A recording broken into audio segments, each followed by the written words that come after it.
nós temos aqui. Então nós temos aqui, conforme o programa anterior, nós temos aqui um vetor vazio, né? Nós temos aqui uma solicitação para que se diga a quantidade de elementos a ser adicionado ao vetor.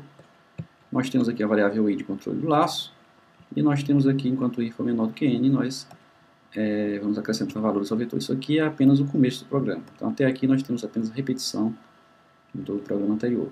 Bom, e agora vamos começar a lógica do nosso programa atual. Simplesmente nós pegamos uma variável chamamos de menor, colocamos o valor índice 0 do vetor, pegamos uma variável chamamos de maior, aqui o nome maior, e colocamos o vetor índice 0, reiniciamos o i para fazer um outro laço, e então vamos iniciar um laço onde a condição de permanência do laço é que o i, esse que nós criamos agora, seja menor do que o len do vetor, ou seja, o comprimento do vetor.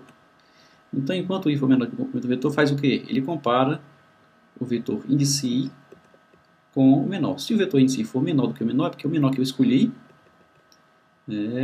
está errado. Eu escolhi o menor e coloquei o primeiro elemento do vetor, mas essa escolha minha não foi correta. Então, a minha escolha correta seria colocar o atual elemento que eu estou comparando em menor, porque esse realmente é menor do que o menor, né? A mesma coisa com o maior. Se o vetor índice i for maior do que o maior, bom, ele é que vale a pena guardar como maior. E ele vai fazer isso para todos os elementos do vetor. Bora, se ele faz isso para todos os elementos do vetor, o último elemento que vai permanecer na variável menor é exatamente o menor elemento do vetor. E o último elemento que vai permanecer na variável maior é exatamente o maior elemento do vetor. Bom, aqui ele faz igual a mais 1 para dar sequência ao laço, terminado o laço aqui embaixo. E agora imprime o resultado. Então imprime vetor dado igual ao vetor, que é o vetor que nós guardamos. Menor valor, imprime a variável menor. E maior valor, imprime a variável maior. Então é isso aí. Está aí o nosso programa número 19.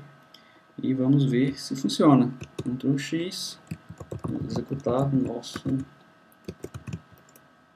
programa 19.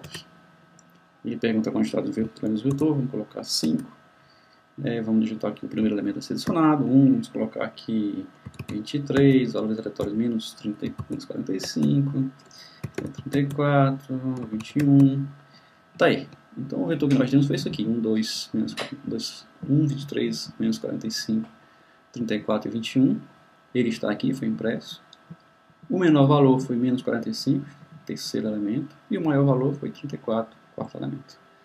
Então funcionou corretamente. Podemos executar mais uma vez, para ver se funciona corretamente. Mais elementos. 10 elementos. Vamos lá, 1, 2, 3, 4, 56... menos 10, 4, pode repetir o valor, não tem problema, mas vamos. E aí, nosso vetor agora foi esse aqui, 1, 2, 3, 4, 56, menos 10, 34, 7, 8 e 9. O menor valor foi o menos 10 e o maior valor foi o 56, o nosso programa funcionou corretamente.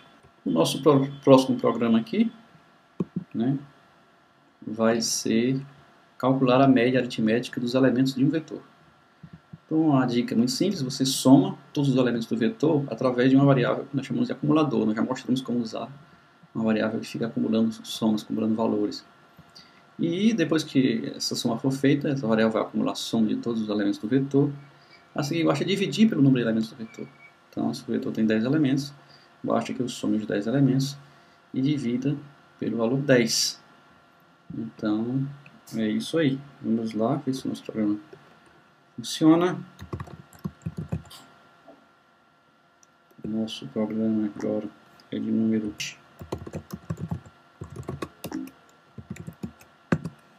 Tá aí, o nosso programa número 20. Nós temos aqui, criamos o vetor vazio até essa parte aqui do programa.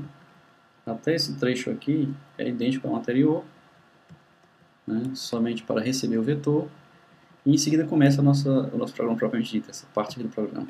Primeiro ele cria uma variável soma, vai colocar nele o valor 0, está aqui, coloquei nele. Vamos reiniciar o laço. E enquanto o i, essa variável que nós criamos aqui, for menor do que o comprimento do vetor, nós vamos somar a variável soma, que inicialmente é 0, o valor dela, mais o vetor índice i. Então, para i igual a 1, soma mais vetor índice 1. Para igual a 2, soma mais vetor índice 2. Para igual a 3, soma mais vetor índice 3. Ele vai fazer essa soma para todos os elementos do vetor. O resultado da operação desse laço aqui é que soma acumula realmente a soma de todos os elementos do vetor. E aí, para calcular a média, muito simples, basta que eu divida a soma pelo comprimento do vetor. Ora, como a soma aqui é um elemento inteiro, eu coloquei a palavra float para transformar o soma em float, para evitar que eu faça a divisão de dois números inteiros e a resposta dê inteira. A resposta vai dar float, que é o que me interessa. Em seguida, ele vai imprimir o resultado. Imprime vetor dado, vetor aqui, né? Imprime a média dos elementos, média está aqui, e acabou o nosso programa. Vamos ver agora se ele funciona, né? E aí, para executar é muito fácil. Pergunta a quantidade de elementos selecionados. Esses aqui são os elementos do vetor. Podemos adicionar aqui qualquer número. Por exemplo, 1, 2, 3, 4, 5. E a média de 1, 2, 3, 4, 5 é 3. Então, ele faz rapidamente a conta na cabeça. 1 mais 2, 3, mais 3, 6, mais 4, 10, mais 5, 15. 15 dividido por 5 dá exatamente 3. Então, o programa funcionou corretamente para 5 números. Vamos testar aqui se funciona para 10 números, né? Vamos dar aqui 10 números que eu estou colocando em sequência, mas pode ser 10 números quaisquer. Tá aí os 10 números. Mas lembra que a soma dos 10 primeiros números é 55 e a divisão dele por 10 dá 5,5. A resposta está correta. Então, com isso, nós resolvemos o nosso segundo exercício.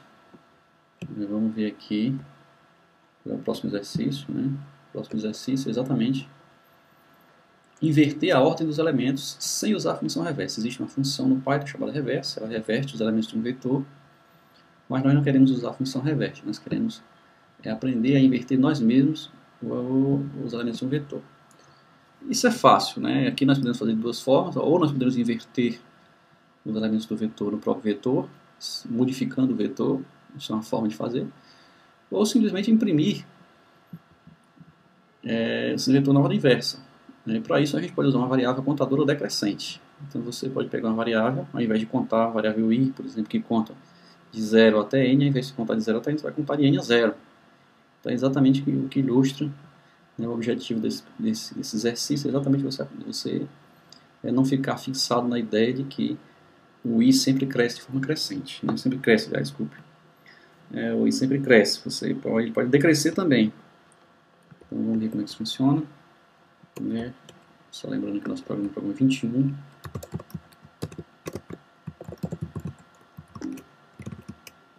Tá aqui o nosso programa, ele é igual aos outros até aqui, né?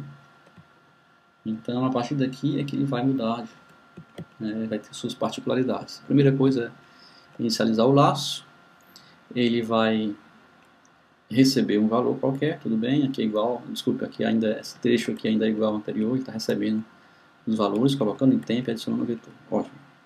Bom, agora ele vai imprimir o vetor recebido, né, vetor, e vai imprimir apenas essa palavra aqui, na ordem inversa e abrir um colchete. Ele vai imprimir esse string do jeito que está aqui. Na ordem inversa, 2 pontos, mais um colchete abrindo. E a vírgula. Significa que a próxima coisa que ele imprimir vai ser na mesma linha. Aí ele faz i é igual a len de vetor menos 1. O que é isso? Se o vetor tiver 10 elementos, ele vai pegar essa variável i e colocar nele o valor 9. Para um vetor de 10 elementos, a última posição do vetor de 10 elementos é exatamente a posição 9, porque a primeira é 0, o primeiro não é 1.